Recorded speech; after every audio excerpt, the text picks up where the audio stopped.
Fatigue, somnolence, attention, vigilance. Bien que souvent associées, ces quatre notions ne sont pas équivalentes.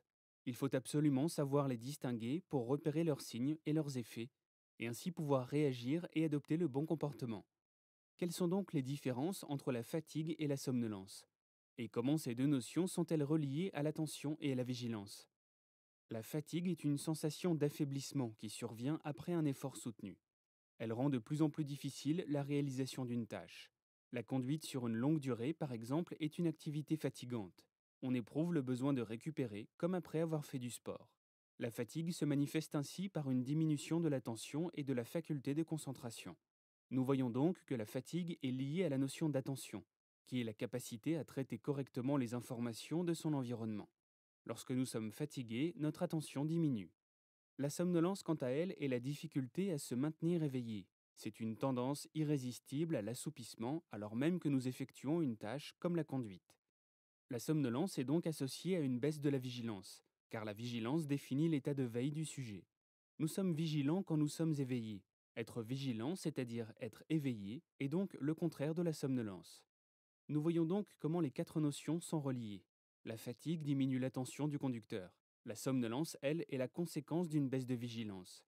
Ainsi, même si dans le langage ordinaire nous disons que nous sommes fatigués lorsque nous avons envie de dormir, cela est en réalité imprécis.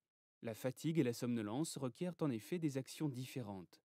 Si vous vous sentez somnolent, alors le seul fait de dormir permet de résoudre le problème de la somnolence. Si vous sentez que vous vous endormez, arrêtez-vous et faites une sieste de 15 à 20 minutes. Après avoir dormi, vous vous sentirez de nouveau vigilant, c'est-à-dire éveillé. Si vous êtes fatigué, alors faites une pause. Vous avez besoin de repos et de détente. Vous n'avez pas besoin de dormir.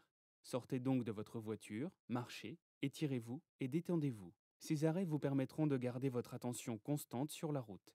Vous pouvez aussi vous arrêter en prévention pour empêcher la fatigue de survenir. Pour bien conduire, retenez donc la logique suivante. La condition nécessaire est d'avoir un état de vigilance maximale, c'est-à-dire un état de veille active sans risque de somnolence. Une bonne qualité de sommeil maintiendra votre vigilance et vous évitera de somnoler en conduisant.